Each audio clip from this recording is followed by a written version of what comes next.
ನಮಸ್ಕಾರ ಎಲ್ಲರಿಗೂ ಇನ್ನೊಂದು ಸ್ವಾಗತ ಸುಸ್ವಾಗತ. ಕ್ಲೀನ್ ಶೋ ಮಾಡ್ಕೊಂಡಿನಿ, ಅದಕ್ಕೆ ಹೆಂಗೆ ಕಾಣಿಸಾಗ್ತೀನಿ ಒಂದು ಕಮೆಂಟ್ ಹಾಕಿರಿ. ಇವತ್ತಿನ ಟಾಪಿಕ್ ನಾರ್ಮಲ್ ಟಾಪಿಕ್ ಅಲ್ಲ, ಭಾಳ ಸೀರಿಯಸ್ ಟಾಪಿಕ್ ಐತಿ. ನಾ ಹೋದ ವಿಡಿಯೋನು ಸೀರಿಯಸ್ ಟಾಪಿಕ್ ಹಾಕಿದೆ, ಆದರೆ ಯಾರೂ ನೋಡಿಲ್ಲ.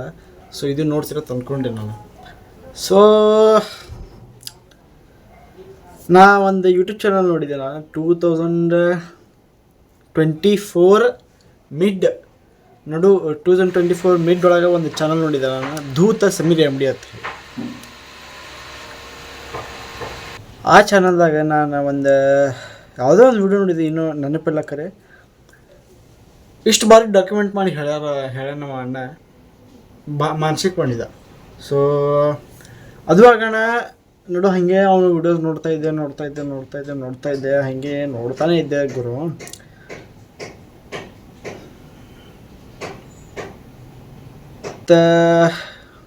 ಇದು ಆಗೋಣ ನಾನು ಮೊನ್ನೆ ಧರ್ಮಸ್ಥಳದ ಒಂದು ವಿಡಿಯೋ ನೋಡಿದೆ. ನಾನು ಧರ್ಮಸ್ಥಳದ ಏನೋ ಒಂದು ಸ್ಟೋರಿ ಹೇಳಿದ್ರು, 40 ನಿಮಿಷದ ವಿಡಿಯೋ ಮಾಡೋಣ. ಎದಕ್ಕಪ್ಪ, ನನಗೆ ದೊಡ್ಡ ವಿಡಿಯೋಸ್ ಮತ್ತು ಈ ಟೈಪ್ ವಿಡಿಯೋಸ್ ಎಷ್ಟೇ ಇಲ್ಲ ದೊಡ್ಡ ಇರಲಿ ನೋಡ್ತೀವಿ. ಅದಕ್ಕಪ್ಪ ಅದರಲ್ಲಿಂತ ಒಂದು ಇನ್ಫಾರ್ಮೇಷನ್ ಸಿಗ್ತೈತೆ ನಮಗೆ.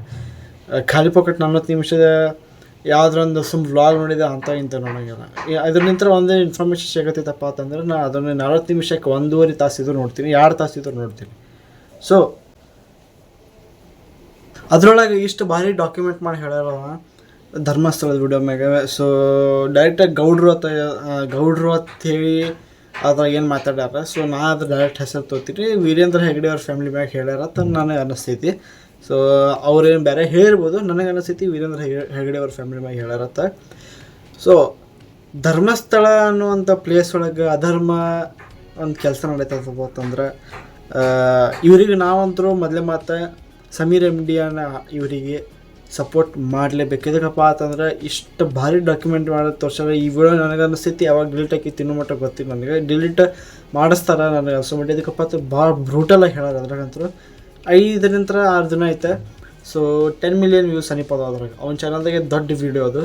ನಾ ಇನ್ಸ್ಟಾಗ್ರಾಮ್ ರೀಲ್ಸ್ ತೆಗಿಯಕತ್ತರು ಬರೀ ಅದೇ ಬರಾಕತ್ತೈತಿ. ಈ ಸಮೀರ್ ಧೂತ ವಿಡಿಯೋಸೇ ಬರತೈತಿ ಮತ್ತು ಧರ್ಮಸ್ಥಳ ಕೇಸ್ ಮ್ಯಾಗೆ ಬರಾಕತ್ತೈತಿ ವಿಡಿಯೋ. ಭಾಳ ಚಲೋ ಆಯ್ತು ನನಗೆ ಈ ಟಾಪಿಕ್ ಮೇಲೆ ಮಾತಾಡೋದು ಹೇಳಿ. 2012ದಾಗ ಅದು ಏನು ಇನ್ಸಿಡೆಂಟ್ ಆಗೈತೆ ಅದು ಮತ್ತು ಈ ಕೇಸ್ ಹಳ್ಳಿ ರೀಓಪನ್ ಆಗೈತತ್ತೆ. ಭಾಳ ಚಲೋ ಆಯ್ತು ನನಗೆ. ಇವರಿಗೆ ನಾವಂತೂ ಸಪೋರ್ಟ್ ಮಾಡಲೇಬೇಕು. ಇದಕ್ಕಪ್ಪ ಅಂತಂದ್ರೆ ಇಷ್ಟು ಬಾರಿ ಡಾಕ್ಯುಮೆಂಟ್ ಮಾಡಿ 1 ತಿಂಗಳು ಹಿಂದೆ ವಿಡಿಯೋ ಐತೆ ಅವ್ರದ್ದು. 1 ತಿಂಗಳು ಹಿಂದಾಗೋಣ ಮತ್ತು ಆಮೇಲೆ ಮೊನ್ನೆ ವಿಡಿಯೋ ಹಾಕ್ಯಾರ. 1 ತಿಂಗಳು ಎಷ್ಟು ರಿಸರ್ಚ್ ಮಾಡಿ ಬರೋದವ್ರು ಯೋಚನೆ ಮಾಡಿ ಬರೀ ಒಂದೇ ಒಂದು ವಿಡಿಯೋಕ್ಕೆ. ಅವ್ರಿಗೆ ಕಮೆಂಟ್ಸ್ ಬಂದಿರ್ತಾವತ್ತೆ, ಅದಕ್ಕೆ ಅವ್ರು ವಿಡಿಯೋ ಮಾಡ್ತಾರೆ. ಇವರಿಗೆ ನಾವು ಸಪೋರ್ಟ್ ಮಾಡಬೇಕು. ಈಗ ಚಾನಲ್ ಅಂತೂ ಚಾನಲ್ ವಿಡಿಯೋ ಯಾವಾಗ ಡಿಲೀಟ್ ಆಕೈತಿ ಏನು ಮಾಡ ಗೊತ್ತಿಲ್ಲ. ವಿಡಿಯೋ ಡಿಲೀಟ್ ಆಗಬಾರ್ದು. ಈಗ ಡೌನ್ಲೋಡ್ ಮಾಡ್ಕೊಂಡು ಇಟ್ಕೋರಿ. ಡೌನ್ಲೋಡ್ ಮಾಡ್ಕೊಂಡು ಇಟ್ಕೊಳ್ಳೋಣ, ಡಿಲೀಟ್ ಆಗೋಣ. ಅವರಿಗೆ ಒಂದು ಸ್ವಲ್ಪ ಹೆಲ್ಪ್ ಮಾಡ್ಬೋದು ನೀವು. ನೋಡ್ರಿ ಏನು ಮಾಡ್ತೀರಿ. ಒಟ್ಟು ವಿಡಿಯೋ ಡಿಲೀಟ್ ಆದಂಗೆ ನೋಡ್ಕೋಬೇಕು ನಾವಂತೂ ಎಲ್ಲರೂ ಸಮೀರ್ MD ಜೊತೆ ಇದ್ದೀವಿ. ಮತ್ತು ಏನೇನೋ ಅವ್ನ ಮ್ಯಾಗ ಏನೇನೋ ನಡೆಸ್ಯಾರ. ನೀ ಮುಸ್ಲಿಮ್ ಅದಿ, ಹಿಂದೂ ದೇವ್ರ ಬಗ್ಗೆ ಎದಕ್ಕೆ ಮಾತಾಡಕತ್ತಿ ಆಲ್ರು ಮಾರೇ. ಒಂದು ಹುಡುಗಿ ರೇಪ್ ಮತ್ತು ಮರ್ಡರ್ ಆಗೈತಿ. ಒಂದೇ ಹುಡುಗಿ ಬಿಡು 4-5 ಹುಡುಗಿಯರು ರೇಪ್ ಮರ್ಡರ್ ಆಗ್ಯಾವ. ಹಾಗೇನ ಭಾಳ ಕೇಸ್ ಅದ. ಅಂಥವ್ರ ಮ್ಯಾಗ ಒಂದು ವಿಡಿಯೋ ಮಾಡ್ಯಾರಂದ್ರೆ ನಿಮ್ಗೆ ಯಾಕೆ ಉರಿಯತ್ತದಾಗ ಅನಿಸ್ತೈತಿ. ಅವ್ನು ಮುಸ್ಲಿಮರೇ, ಹಿಂದೂರೇ ಇರಲಿ, ಸಿಖ್ಖರೇ ಇರಲಿ, ಜೈನರೇ ಇರಲಿ, ಒಂದು ವಿಡಿಯೋ ಮಾಡೋಣ ಎದ್ರ ಬಗ್ಗೆ, ಒಂದು ಇಂಪಾರ್ಟೆಂಟ್ ಟಾಪಿಕ್ ಬಗ್ಗೆ. ಅದು ಮೇನ್ ಮಾತು. ಅವ್ನು ಮುಸ್ಲಿಮ್ ಏನು ಹೊಯ್ಕೋಸಲ್ಲದು ಏನು. ಮತ್ತು ಅವರಿಗೆ ಡೆತ್ ಥ್ರೆಡ್ಸ್ ಬರಾಕತ್ತಾವಂತ. ಮತ್ತು ಮನೆ ಮುಂದೆ ನಿಂತ ಮನೆದ ಇದು ಫೋನ್ ನಂಬರ್ ಏನೋ ಲೀಕ್ ಮಾಡಕತ್ತಾರಂತ. ಫೋನ್ ನಂಬರ್ ಯಾರಿಗೋ ಕಳ್ಸಾಕತ್ತಾರಂತ. ಮತ್ತು ಮನಿ ಅಡ್ರೆಸ್ ಲೀಕ್ ಮಾಡಕತ್ತಾರಂತ. ಏನೇನೋ ಮಾಡತ್ತಾರೆ. ಮೆಸೇಜ್ ಹೀಗೆ ಬರ್ಬೇಕಾ, ಏನೇನೋ ಮಾಡತ್ತಾರೆ. ಅದೆಲ್ಲ ಕಡೆ ಲಕ್ಷ ಕೊಡಬಾರ್ದು.